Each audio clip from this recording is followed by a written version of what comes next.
உன் திமிரு மயிரெலாம் ஏன்ட்ட காட்டிட்டு கூடாது சரியா? கையை காலெல்லாம் உடச்சிருவேன். அனாதை நாயே. அண்ணா மரியாதையே பேசு. டேய் அனாதை தான்டா நீ. இப்போ உங்க அப்பா போய் கேள்றா முத.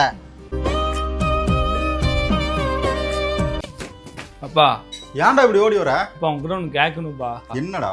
அப்போ ஏரியா ஃபுல்லாக நான் அனாதன்னு சொல்கிறாங்கப்பா. எந்த நாய்டா சொன்னா? டீ குடிச்சிட்டு ஒரு அண்ணன் என்னை கூப்பிட்டு வச்சு அசிங்கப்படுத்தாங்கப்பா. போட அனாதையாமா அனாதை. போய் வேலையை பாடுறா. அப்பா நீங்கள் மலுப்புற மாதிரி தெரியுதுப்பா. உண்மையே சொல்லுங்கப்பா. அப்பா நீங்கள் அமைதியாக இருக்க பார்த்தா நம்மையாலுமே அனாதையும் தோணுதுப்பா. சொல்லுங்கப்பா. நானே சொல்லான்னு இருந்தேன்டா. கண்ட நாய் சொல்லி உனக்கு தெரிஞ்சிருச்சு. எனக்கும் உடம்பு சரியில்லை. அம்மாவும் புள்ள இல்லைன்னு சொல்லி நொந்து போயிட்டா. போகாத ஹாஸ்பிட்டல் இல்லை ஒன்றும். அப்போ தான் 2 பேரும் சேர்ந்து ஒரு முடிவு பண்ணோம். போய் குழந்தைய தத்துக்கிறதுலான்னு. அப்போ தான் ஆசிரமம் வந்து உன்னை பார்த்தேன்டா. ஆனால் உன்னை பார்க்குறப்போ எனக்கு பிறந்த குழந்தை என் ரத்தம் நினச்சி தாண்டா உன்னை தூக்குனேன். நான் இன்னைக்கு வரையா உன்னை உசுராதாண்டா நினச்சி வளர்த்திட்டு இருக்கேன். ஏன்டா இப்படிலாம் பேசுகிறேன்? எவனோ சொன்னான்னு சொல்லி ஃபீல் பண்ணிட்டு இருக்கிற. அம்மாவுக்கு தெரிஞ்சதுன்னு சங்கடப்படுவாள்ல. நீ என் புள்ளடா. பரவாயில்லப்பா.